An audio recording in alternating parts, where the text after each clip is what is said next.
Lefty Reed here. This part of my article, Soul and Soullessness by Karen Janke, is titled Dreams in the Economy of the Soul. This is why I'm wearing a Tyrannosaurus Rex hat. We are going to talk about the money behind the dreams. Might get a little weird for a while because I have some things I want to say about dreaming, but either shut it off or deal with it. So money's green. Dinosaurs are green. Reptiles are dinosaurs. Turtles are reptiles. Snakes are reptiles. So all reptiles are dinosaurs and should probably be recognized as so. Alligators and crocodiles. The difference between an alligator and a crocodile is an alligator has a pocket on its upper jaw to fit a tooth into. That's the difference between an alligator and a crocodile. So I'm really tired. I do not want to do another video, but I figured since I'm tired, we're going to see how far we can take the dinosaur. This might pertain to a lot of the stuff that the Chinese practice with their dragon rituals. I don't know. I haven't read this part of the article. It's new as me as it is to you coming out of my mouth.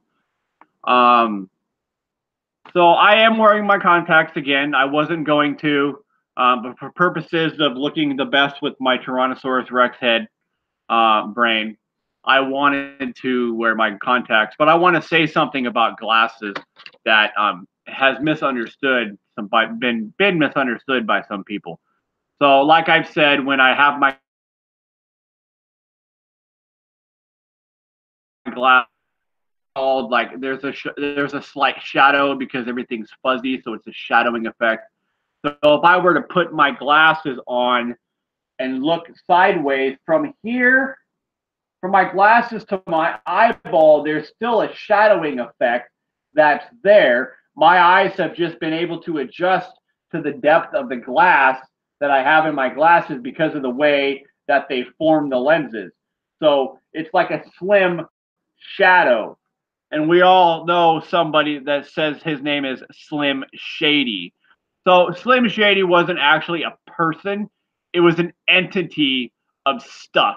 Like the slim shadow that's between people's glasses and their faces that you may not be able to see because you don't wear glasses. Slim Shady could be the matter of that you don't know you can't see your ears and eyes. So people that don't know they can't see their ears and eyes can't see their ears and eyes. The unknown on a conscience level of an absolute threshold that people should know on a spiritual level would be a Slim Shady entity because I don't know. It's the unknown. It probably comes from the Johari window, which at this moment, for purposes of we're going with the flow, I will look up the Johari window and explain to you. But the unknown, I believe, is a black square.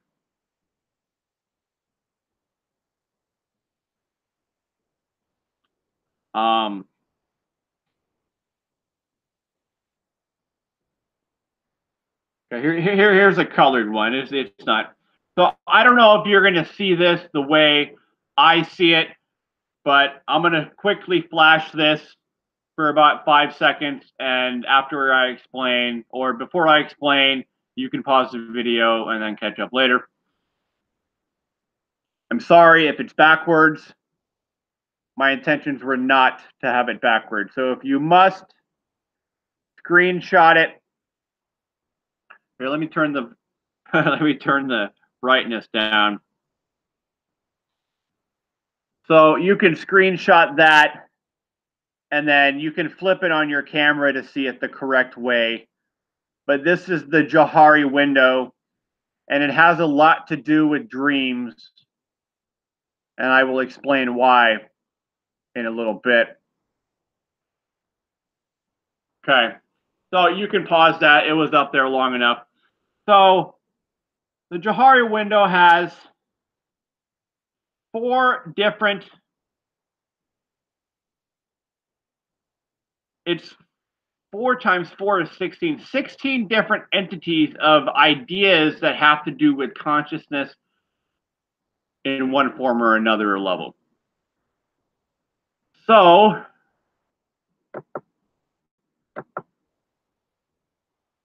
we've got stuff that we know, like it's known to me, it's known to self, and it's known to others. That's just open. It's open for all public knowledge to know because they know it, I know it, blah, blah, blah. Now there's stuff that others know, but you don't know. So, yeah. And then there's stuff that you know that others don't know. And then there's stuff that you don't know and they don't know, which is unknown. So when it's known to others and known to yourself, it's open. When it's not known to self and known to others, it's blind because you're the blind one. The self is blind. When it's not known to others and it's known to self, it's hidden because maybe I have not decided to tell you I know something because every time I do, you call me crazy. I don't know. That was a personal example. And then there's stuff that's not known to others and not known to self. These videos are known to me, but not known to you because the general public and the majority of the public has not understood this stuff or been taught these things. Are there things that I don't know? Probably, but I could probably figure them out. If you could somehow transfer my consciousness into a robot, you would be amazed at the stuff I could possibly do in 2,000 years. That's all I'm saying. So that was the Johari window. So the not known to others and the not known to self would be another slim, shady entity because it's in the shadows. Nobody knows. So things that people don't know would be a slim shady because the slimness of it might be that it's a misjudgment of a calculation that they may have assumptions of their intentions just because of the way their energy feels when they walk by them or the way they dress or the way they choose to cut their hair or tattoo themselves or wear piercings or other judgmental properties of personal attire that we like to give characteristics of personalities to. But like I said, I am really tired. I don't want to really continue. I want to close my eyes and lay on my strawberry pillow, which would be my heart because I'm right-eye dominant now, and I sleep on my left side. So I would like to go sleep in my bed of strawberries. But it is 9:14, and lately, if I go to bed this early, I wake up at midnight, and then I just have a lot of anxiety, and my neurons fire too fast, and I just can't sleep. And it's like, there's nobody around. What do I do? Well, you may say, well, you could do another video. Like, I want to get this imaginal psychology stuff done.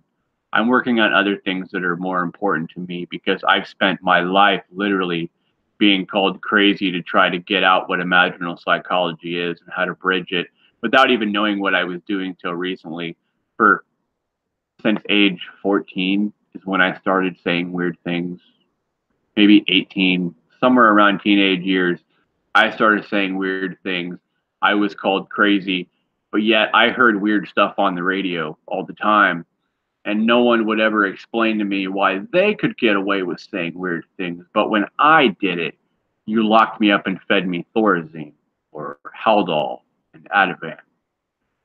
So you can't trick me anymore. I'm smarter than most of these psychologists and psychiatrists when it comes to thought processing patterns of spiritual consciousness. And I don't say that to try to be condescending or rude, but they put me through hell. So another weird thing, and I don't know how many weird things I had to talk about, but I wanted to get the weirdness out because we're talking about dreams, and you shouldn't talk about dreams because that kind of makes it seem like the dream comes out and it's actually the dream talking to you and no longer me talking to you. So this is how I have rules for lighting cigarettes. Like if I'm gonna hold it in my left hand, I never light it with my right hand unless I have my foot on my inner thigh by my pelvic, and then I'll smoke it with my left hand with lighter on. If I'm holding it with my right hand and I light it with my left hand, I'm going to smoke it with my left hand, and I'm going to leave it there. However, if I light it with my right hand and I'm holding it with my right hand, I'm going to hold it and smoke it with my right hand. If I'm holding it with my left hand and I light it with my left hand, I can go like this.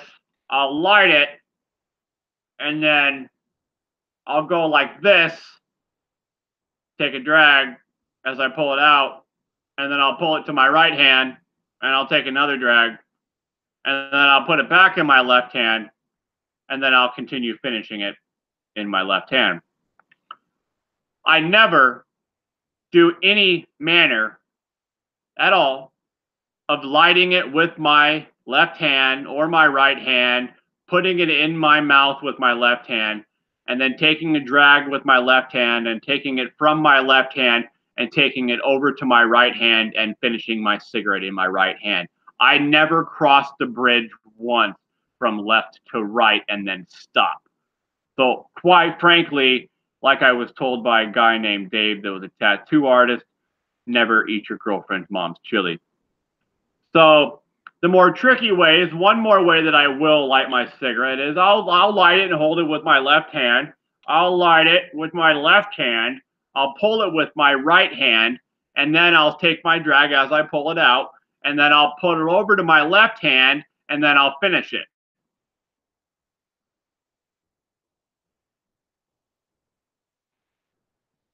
Ooh, I tricked myself. Did you see that? I never ever, ever smoke a cigarette from left to right to left. That's a lie. Never eat your girlfriend's mom's chili. There's a girlfriend and there's a mom. Who's the mom? Who's the girlfriend? So I will put it in my mouth with my left hand. I'll light it with my left hand, smoke it with my right hand, go to my left hand and finish it and stay that way. I will go right to left after lighting with my left hand. I will also light with my left hand, or light with my left hand, go to my right, go to my left to say, hey, how you doing, strawberry? And then I will go back to my right and finish it in my right hand.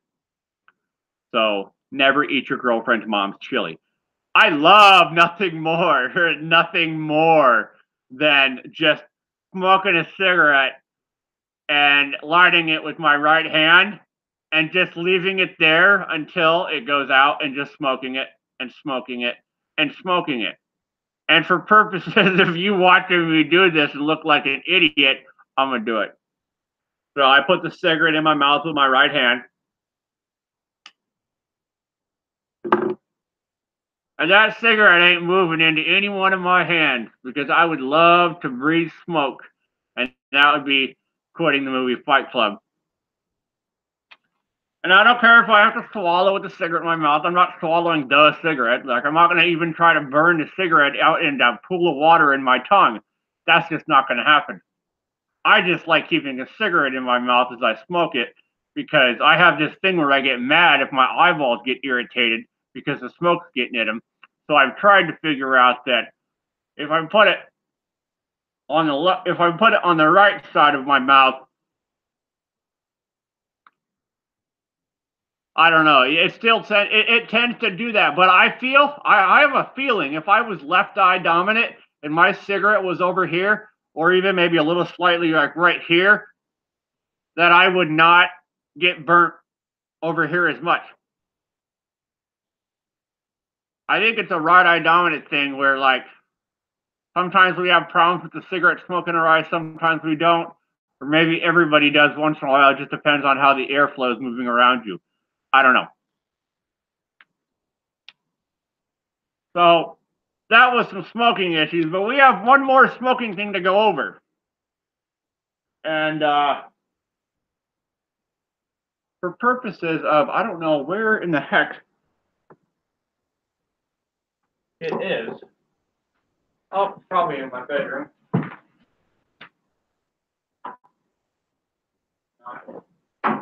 Under my couch.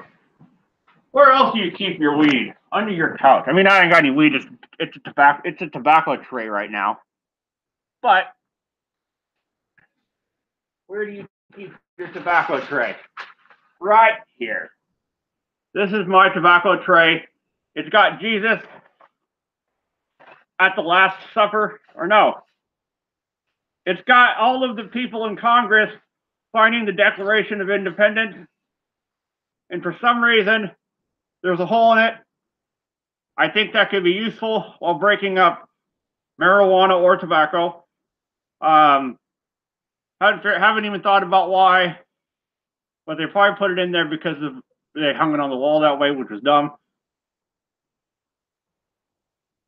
So sit here and think about it. I could use it as I'm shaking it to keep my seeds out of the weed or the marijuana. Or the weef. You can call it weef, right? Is it weef? W-E-E-F? I prefer to call it marijuana. But if you're going to act like it's weef, then I'm going to call it weef around you. But never mind that. We've got more issues of the seeds can kind of stay in that little hole, and they'll just centralize out so you can pick them out. And then maybe grow some later. We don't know. This is the part where the cigarette's getting really close to my face. And it's starting to irritate my skin. So I don't know how much farther I can go before I just put it in my hand. But I'll still put it back in my right hand because I know when I'm smoking a cigarette. I pay attention to how I light my cigarette. And I follow rules of that never eat your girlfriend's mom's chili.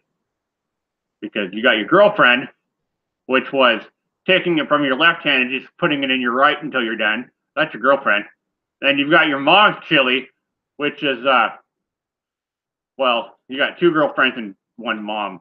But, well, no, because you got marijuana mommy too. So, you know, I'm not going to go left hand to right hand to left hand with my cigarette. And I'm not going to go my left hand to my right hand with my cigarette.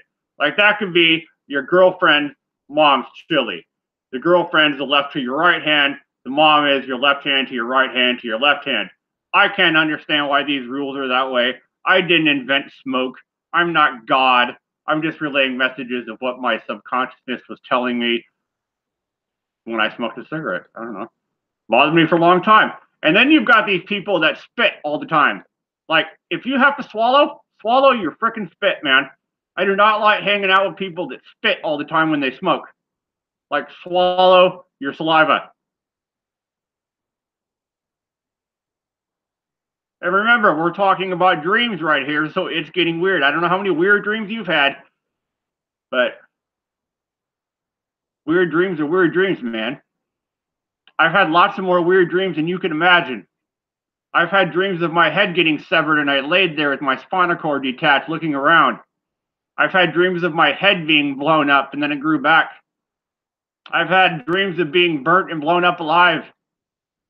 And my eyeballs just sat on a pile of ashes. I've had all sorts of dreams of being murdered. I've had dreams where I've gotten so high from just dreaming that I've woken up in enlightenment. And enlightenment causes hallucinations when you practice closed-eyed meditation. So I've had dreams that were so strong and my brain released so many chemicals, which I could only assume was DMT, from my pineal gland, my third eye, which is in the back of my brainstem, on top of my brainstem, looks down at my visual cortex, where both of these eyes look from, and you can look up the anatomy of all that stuff.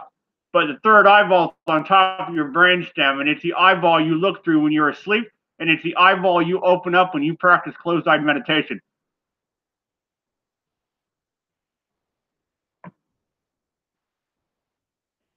Okay, we got that over. I prefer not to drink with the same hand I smoke with. But there are some times where I'm like, well, I want to smoke with my left hand now, so I'll swallow a few times for a couple minutes. I mean, I won't purposely swallow. Like I'm not Pac-Man, but like I'll give it a little bit, you know. So, you know, maybe later on you'll see me switch my cup to my right hand and I'll take a drink. And this is stuff people don't notice. But then, you know, then I'll be able to freely smoke with my left hand because I did not drink and then smoke with that hand last in between swallows. Like, what is the air, or what about the space in between the air you breathe? You breathe in and out. What about that space? Hold your breath.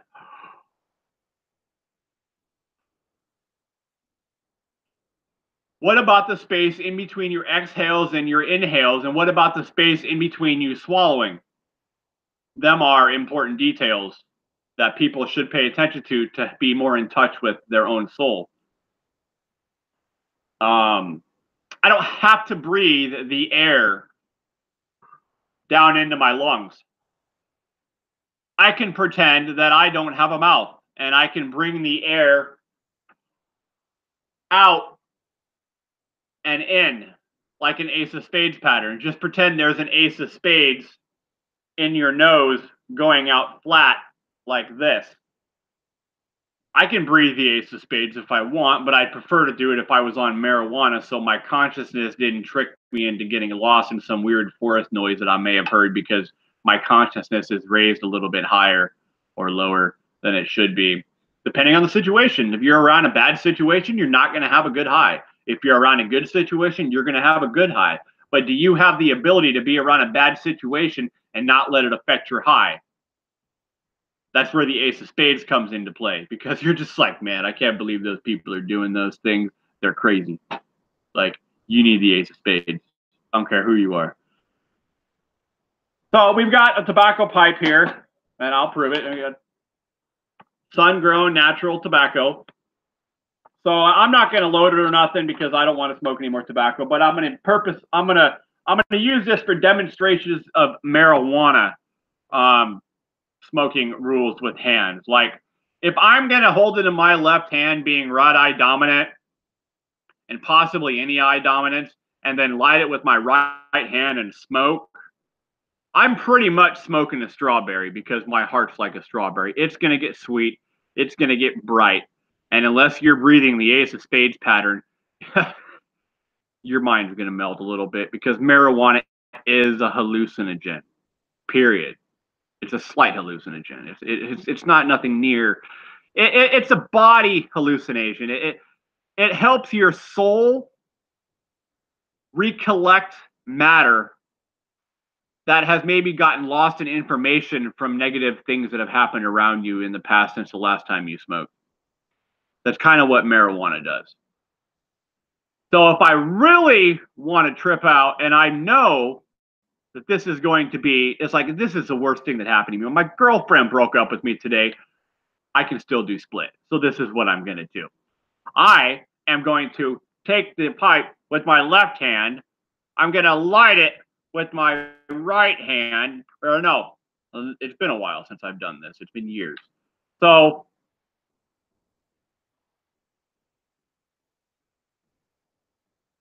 yeah, I'm going to hold it in my right hand,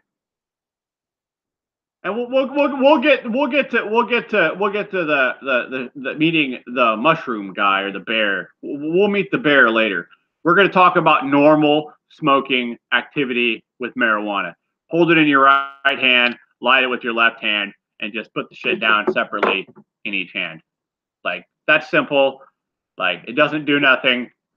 It's like getting a grapefruit thrown at you, and like, I'm being serious. Like I've told you before, every color I see reminds me of a fruit, because I got fruit growing out my ears. That's what the Garden of Eden was. And the Garden of Eden was found within marijuana. So that's the best way to see the Garden of Eden, if you are not so in tune to see it all the time. But after a while, you would be able to get to that place. So getting to the point of, like, it's been a bad situation and I can still do split. this is what I'm going to do, and it's going to mess me up, and I'm just going to be quiet, and I'm going to continue to breathe down into my lungs because I'm not going to call the ace of spades. I'm not going to, like, this is not my spirit using a phone. No, this is flat out, I'm going to make myself suffer even more than how she hurt me. So I'm going to take it with my right hand. I'm going to light it with my left hand. And then I'm going to put the lighter in here while I'm still taking my drag. And then I'm going to pull the pipe away with my left hand.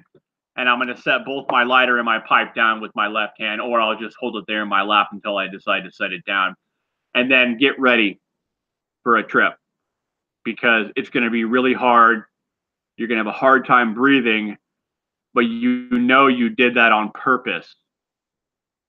And that's where the similarities of people just smoking with their left hand with lighting it with that's where the similarities of lighting it with your left or holding it in your left hand and lighting it with your right hand and then setting it down, but not calling the ace of spades to breathe that so you can actually handle what I would assume is breathing with God or the creator of the universe for terms of I don't want to offend your religion. So the creator of the universe has a breathing pattern and you can meet him that way. But the true way to meet him would be to follow hold it with right hand, light it with left hand, put lighter in there, continue to smoke, pull it over with your left hand, set it down over there. And I just lied to you again because that is the version of marijuana that is never eat your girlfriend's mom's chili. So anyway, true story though, if you want to meet God, do something like that, you can go like this. Hold it with your left hand, light it with your right hand, put the lighter in your left hand while you're smoking it, switch it over to your right hand, and then just hold the lighter and the pipe in your right hand.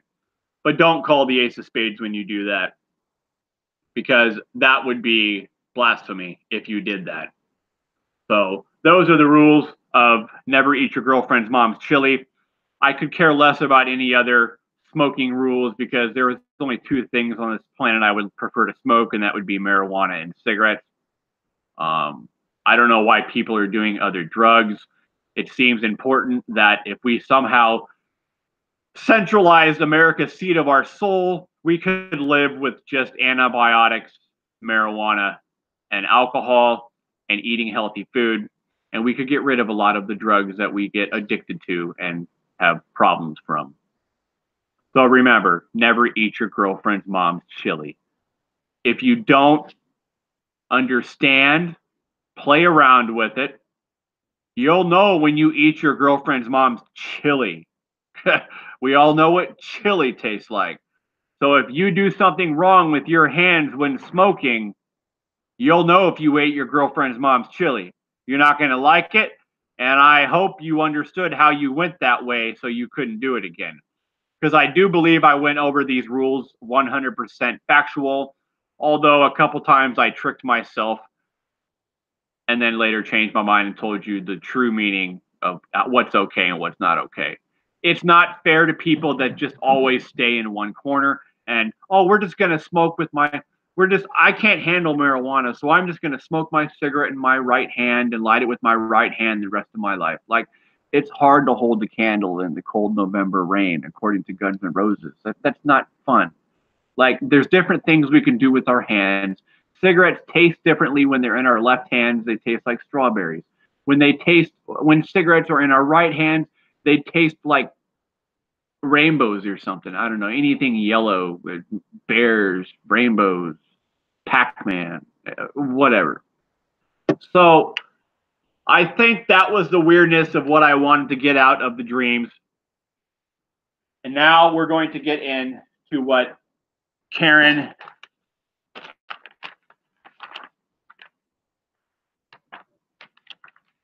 Janke has said about dreams in the economy of the soul. By the way, these are not boogers, it's a nose ring. It's not very standard. My own approach to imaginal psychology has been informed, both intuitively and experientially by my dream life. Across 2 decades, dreams have sought me out like a persistent lover. Dreams bring direct transmission of the soul's life. They are a primary teacher concerning the life and ways of soul. Through the prism of dreams, we glimpse the soul's life exposed and laid bare. If you're right-eye dominant, you're sleeping on a bed of strawberries. If you're left-eye dominant, you're sleeping next to a bear. Dreams offer rich condensations of experience. A single image gathers and compresses many facets and layers into its net. The roots of the word symbol, which derives from Greek symbolon, convey this well. Sym meaning together, and bolon meaning that which has been thrown. Thus, that which has been thrown together. The complexity, we may have dreams that are thrown together because my left eye sees different things than my right eye through my waking moments of life. When I close both my eyes and fall asleep, I am looking through my third eyeball alone. So what my third eyeball does is it takes the images that I've seen all day long through my right eye and my left eye, and it meshes them together to create dreams. Now, why some of them have been as weird as mine have been as scary is beyond my understanding. I've seen a lot of negativity. I mean, watch TV for once. I mean, there's a lot of bad stuff on there. So I've seen a lot of bad stuff. I still see a lot of bad behavior and bad things and bad happenings and bad situations and bad conversations. Which leads me to the point that you can see sounds moving through the color spectrum that cause vibrational waves of patterns and frequencies if the music's up really high, because you can feel vibrations. Therefore, we know they move through the color spectrum. Sound moves through walls. Sound is moving through this camera right now, up into outer space, back down into your computer, days after I've done talked about it. The complexity of experience loaded into even a single dream image can be astounding. I've had dreams that have affected me for years. I had a dream that my left eye was a red cyborg glass eyeball. And it literally, this wasn't a dream. This was like some X-Files stuff to where I was literally a cyborg waking up from a dream, and I could feel that my left eye was made out of red glass. But it was just a rippled effect. The air rippled. My dreams rippled like throwing a pebble in a lake. And it took me years to understand that dreams are just rippling effects. They don't last forever. The memory may last, but the feeling shouldn't, because you ripple on to the next dream. You throw another pebble in the pond. Every night, another pebble goes into the pond. Or maybe your brain eats chocolate when you fall asleep, because falling asleep's like cutting your ears off. Then you'll probably see the universe. I've never seen the universe. I'm not left-eye dominant. I used to be. But for the brief second I saw the universe, it was just a flash, and then next thing I know, I'm right-eye dominant, and I'm stuck with throwing pebbles in a pond to fall asleep. And it doesn't do nothing. Nothing at all. And saying the word never mind does not hurt anybody, because we would probably not want to talk about rainbows being plastic, would you? Like, I highly doubt that. So, like, don't go there with that word. Like, it's not a bad word. It just means you're fed up with trying to explain something to somebody, so you just say something quick to avert their attention. We apologize if it has scared you. I apologize if saying the word never mind has scared you. It should not.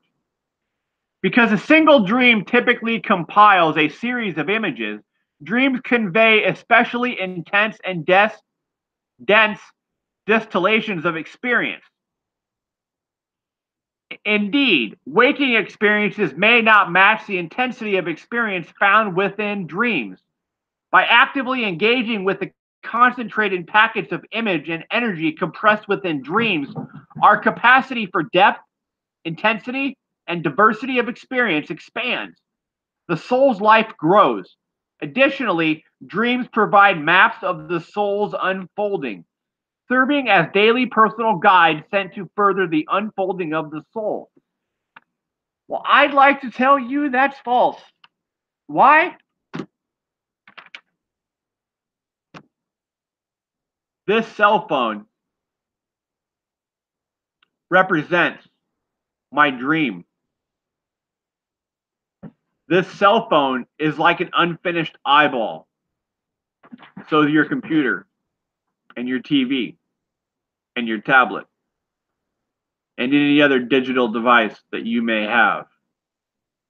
So this is your dreams unfolding right in front of you.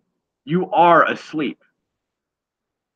You can't get out, but you can understand why this is your dream.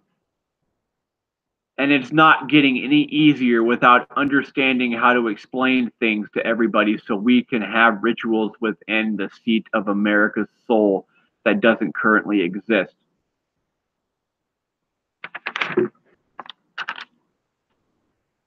Working with dreams as a transformative practice means surrendering to, actively engaging, and metabolizing the effects of deeper soul truths transmitted through dream images. This imagery has its own language, its own grammar, which the would-be seeker must learn, a language based on analogy, associational logic, and effective charge. I can find out perspectives and beliefs and rituals and ideas and characteristics and personalities of anybody around the world at any given time. When the media only expresses negative images, people tend to be scared of people that don't look and carry themselves like normal civilians do, which is why people are mainly afraid of me. No, it's not me, it's you. You have been trained by the internet to think everybody is creepy. The news talks about bad stuff all the time. When we see bad people all the time on the media, we think everybody's bad. We don't give people chances. Back before internet, people had more chances to conversate with strangers without being felt like they were being looked at like they were creepy or had bad intentions. We were able to read body language easier.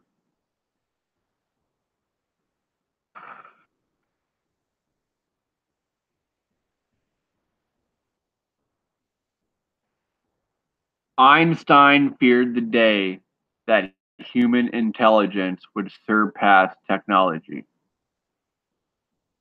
Is that how he said it? I don't think so. Einstein feared the day technology would surpass human intelligence within converse. We don't talk face to face anymore in groups. We are on our phones.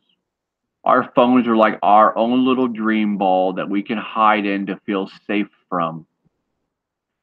Because we don't want to let anybody else into our dreams. Because it's scary. It's scary that I can't see my ears and eyes. But it's even scarier that you don't know your cell phone is just an unfinished eyeball.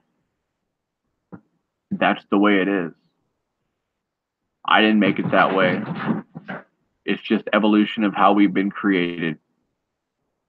We were born at the really weirdest time in human history.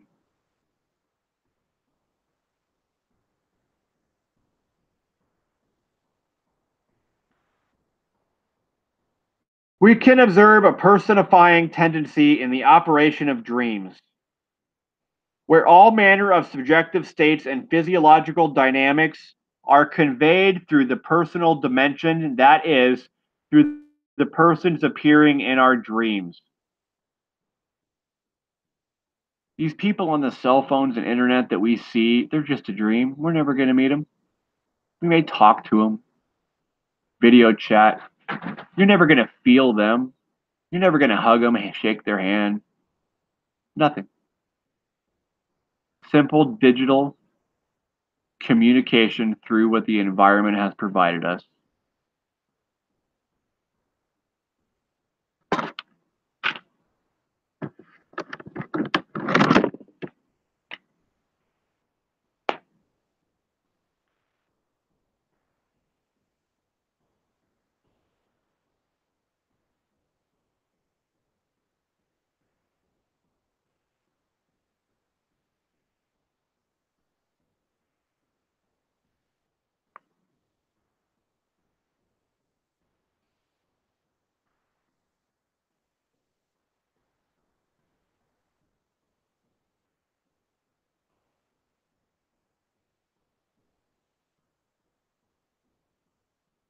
And that is the definition of digital environmental communication. Simple digital communication through what the environment has provided us has so far failed socialization on this planet because we're scared of everybody. Because all we see is scary people being glorified on ads and music and shows and news.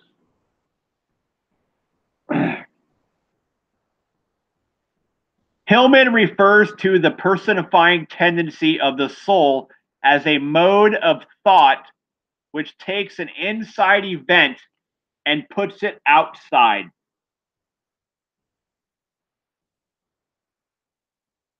At the same time, making this content alive, personal, and even divine. I had a dream that I saw this lady made out of glass, and she pulled her glasses down and said, "I'm just a chocolate starfish." I wasn't asleep. I was trying to sleep. I saw this image as I was sleeping. Like, you saw my, what was it, part 3 of these videos where I asked you, when you close your eyes, what do you see inside of your eyeballs? But that's what I saw. And that was me personifying tendency of the soul as a mode of thought, which takes an inside event and puts it outside. I have not dated a right eye dominant woman. One in my whole life that I remember. And she was so mentally ill and depressed and being fed 9 different types of medications that I could not save her from her depression. I didn't know what to do at the time. And I don't know if I could now if I ever spoke to her. I don't know if she's dead. She tried killing herself 9 times. She ended up getting electroshock therapy, and she forgot who I was, and her mother lied to her and said that I broke her ribs, and so she doesn't want to talk to me. But I ain't never touched that woman once.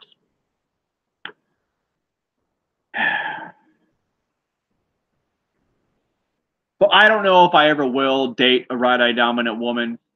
Probably not, because I don't think right eye dominant women get my energy. And that sucks because, like, right eye dominant women can be pretty hot.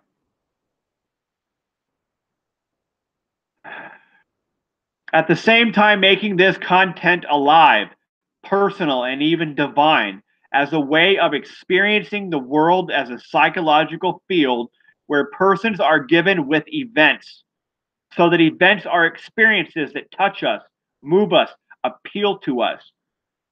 We all see pictures as we try to fall asleep. Those are mental images. They're slight hallucinations. They're not scary. Sometimes they can be. I have lots of nightmares. I'm afraid to go to sleep alone. Like, a lot of bad stuff's happened in my life, and I don't like facing my dreams without someone sleeping next to me to help me. But I'm 35 and yet to find somebody who wants to sleep next to me, as I am divorced without children because of videos like these. With a little bit of alcoholism because psychiatry failed me, so I turned into an alcoholic and I was misdiagnosed, and then I fucking blah, blah, blah. That's in a different video. But anyways. Even if I cussed, I apologize. I may have said the F word. I'm sorry if I did. Which brings me to a scan, skip, F pattern. This is a thing that they have been studying about the differences with digital natives, which are people like my children that were born with cell phones and tablets already running around. It's a scan, skip, F pattern. It's the differences between what your eyes focus on when you're reading on a screen and when you're reading on paper. So when I'm reading on this paper, apparently when I go to read on the screen, my eyes go like this. They start like an F. They go boom, boom, boom, boom, boom. Scan, skip, F pattern. I don't know if I have that. I don't know if they were studying that older people have that, but maybe digital natives don't because they weren't born to read on paper. I don't know. Like, I think it would be kind of cool as a side note to write with liquid light in the air. Like, if the light was dripping from my pen like ink, or the light bulb that is over there was dripping light. Like, could I put that dripping light in a pen and write with it when I'm in space or just anywhere? And then it would slowly disappear. Like, yeah, you can get one of those firecracker things, sparklers, and you can kind of do that and it'll like fade. But I'm talking about actually making liquid light. Like, that may be what the formula is that I have. And I will share my formula of what I have. I have one formula. And I have a couple things that it might be for a hydrogen engine. It might be for the light speed travel possibility. It might be for liquid light. And I hope that I said something about how to make hydrogen engine work by cracking the water.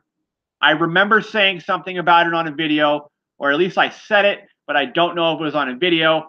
But if I did, I hope they have found it, because one day I'll watch all these videos, but I will be doing it with probably my children, and we'll see if that ever happens. But let me take a pause and try to think about that, because I want to remind myself so I remember.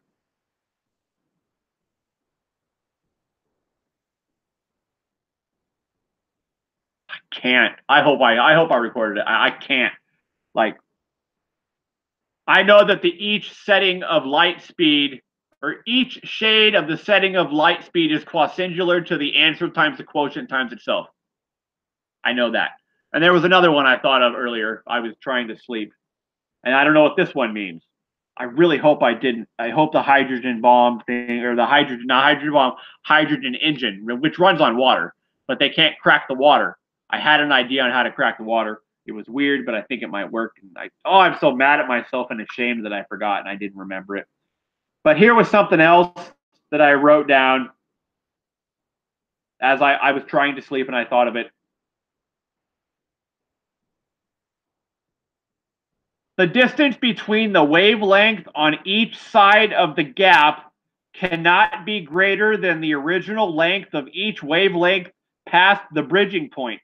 Therefore, one or more wavelength must be modified to an exact length to fit the above statement through the equation using the speed of smell, then must be divisible by the time of the traveling wavelength past the bridging point divided by e² and that equals x. That is the explanation of how my formula works. My formula is not on my website yet. It is on one of my YouTube videos, which is probably privatized. So visit my website.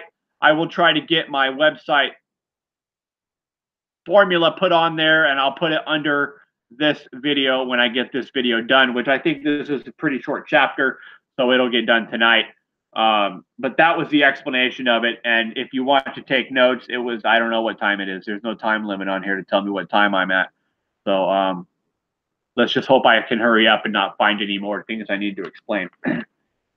Even the most apparently inanimate aspect of a dream can be personified through a technique employed in the waking state. I have dreams where I do whatever I want, and I create whatever I want. If I want to go talk to some hot women, they'll appear, and I'll start talking to them. If I want to jump up and fly around like Superman, I'll do it. If I want to do anything, I can do anything I want. I have 100% control over my universe when I'm dreaming sometimes. That involves giving voice to every aspect of a dream, whether deemed animate or inanimate. Stefan Agnzate suggests that all images are animate, alive, and souled. By giving voice and speaking as an aspect of the dream, by personifying, we engage and express the distinct psychic energy carried by each image. In this way, the soul becomes to know its inherent multiplicity and vitality through a process of animation and personification. I will show you at the end of this video what a dream would sound like if it screamed. But I ain't going to do it now because it'll ruin the rest of the video. So stay tuned. When undertaken as an ongoing practice, a disciplined commitment to engage dream imagery will necessitate facing the dark and difficult aspects of the soul's life. I want to repeat that. When undertaken as an ongoing practice, a disciplined commitment to engage dream imagery will necessitate facing the dark and difficult aspects of the soul's life. You can do that through open-eyed meditation. And even betterly, through closed-eyed meditation. But I have already told you the last time I practiced closed-eyed meditation, my feet were mirrors and I was staring at a reflection of a dinosaur, which was me. So, hence the hat.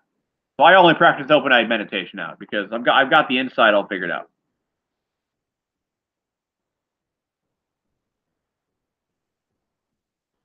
When undertaken as an ongoing practice, a disciplined commitment to engage dream imagery will necessitate facing the dark and difficult aspects of the soul's life.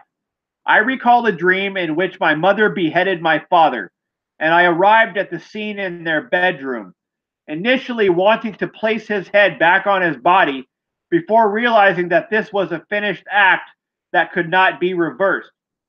Dreams are infamous for digging up such taboo scenes. They seem to have a special penchant for showing the unacceptable, embarrassing, and forbidden sides of life, stripping us of our most cherished self-images while bestowing images of higher potentials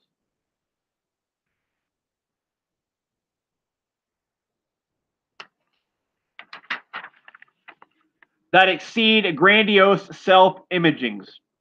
Dreams act as the soul's system of checks and balances.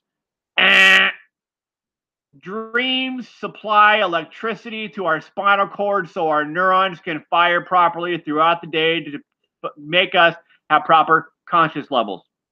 The more tired you are, the less active your neurons are going to be, and the tireder you're going to be, and the less functional you're going to be, the less focused you're going to be, and etc., until you fall asleep, plug yourself into some ward with enough energy to last another 24 hours.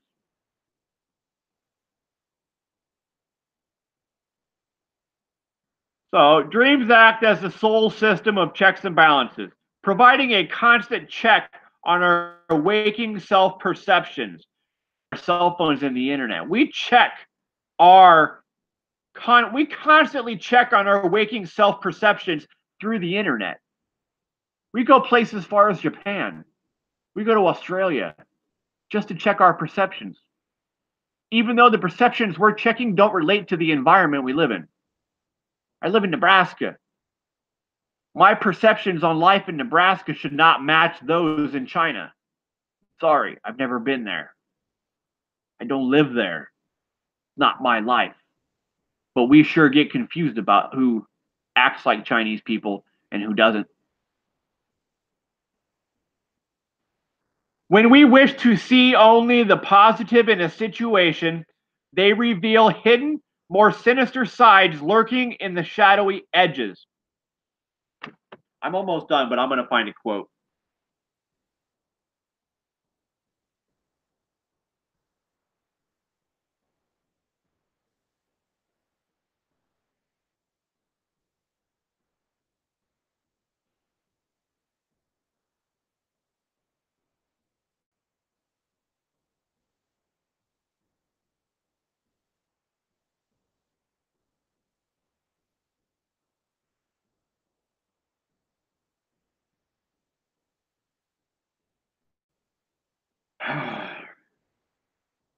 Now, this is on thefader.com.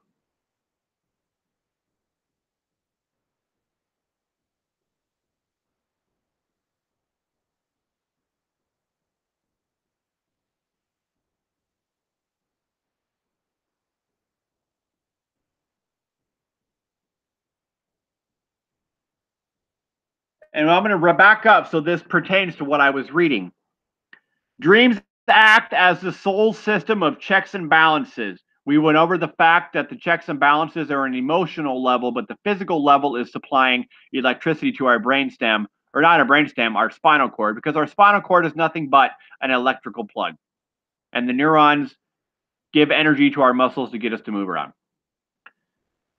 Providing a constant check on our waking self-perceptions, both deflating and expanding our waking self-perceptions.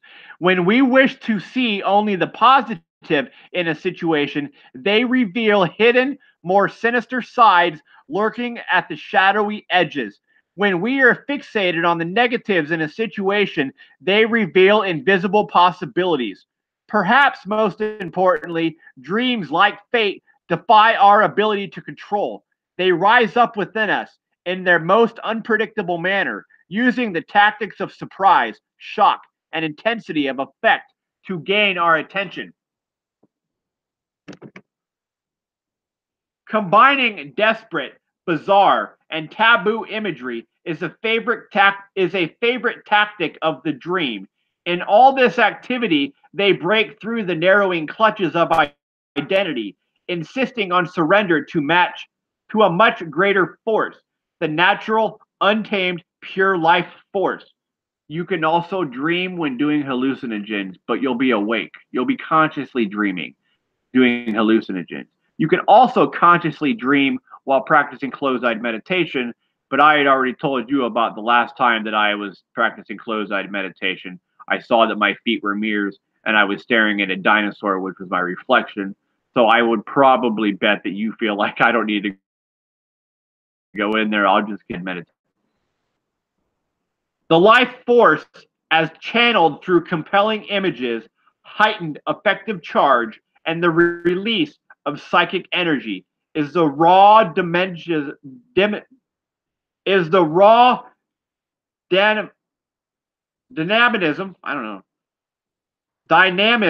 of the soul unleashed, the most potent force with which we can seek relationship. The best relationship you will ever have in your life is your soul. I'm going to back up. When we wish to see only the positive in a situation, the dreams reveal hidden, more sinister sides lurking at the shadowy edges. When we are fixated on the negatives in a situation, they reveal invisible possibilities. And this leads me to the end of this video, or this chapter, and a quote by Tupac Amaru Shakur which was a famous rap musician.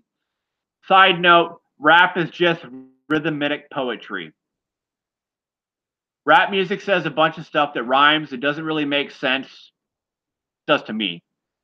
But I explain a lot of the rap music that I hear, and I've gotten judged incorrectly because I hear weird things on the radio, specifically rap music. I have ideas that are weirder because they say something weird, so it pops up a weird idea to me, and then I try explaining my idea that I got from them, and I feel that people don't like me. Listen to rap music if you don't like hearing weird things. Is what I'm saying so profound and real that you just don't know what to say to me, and it's not that people don't like me? Probably. But this is his embracing your inner darkness. And remember, your inner darkness is you practicing closed-eyed meditation, looking at your feet, seeing a mirror, and your reflection of a dinosaur is what you see in the mirror. And this is what Tupac said, but make no mistake, the darkness dwells within every man, and no one knows how to reach it any faster than the next man. Some of us just are comfortable being honest about saying, this is my dark side. The other ones of us put on masks or white sheets or suits or uniforms and exhibit their darkness behind closed doors. The people that put on the masks, the mentally ill, they see so many faces. I've drew a lot of faces. I've drew a lot of altered consciousnesses, which is in my first part of these video series. Altered states of consciousness. Mentally ill people wear a different mask sometimes every 5 minutes. I don't know why. That's not fair. I went through it because I was misdiagnosed. I had a rare eye disease that caused natural hallucinations. I got misdiagnosed and didn't actually find out until age 34 I just needed eye surgery to fix my problems. So from age 18 to 34, I was in and out of mental hospitals watching these mentally ill people get fed emotion suppressing drugs. Nothing fixed their thoughts. All it did was suppress their emotions so they didn't have to think about, how do I fix my problems of my inner soul seat?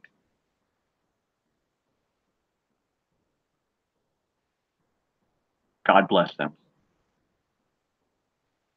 The white sheets.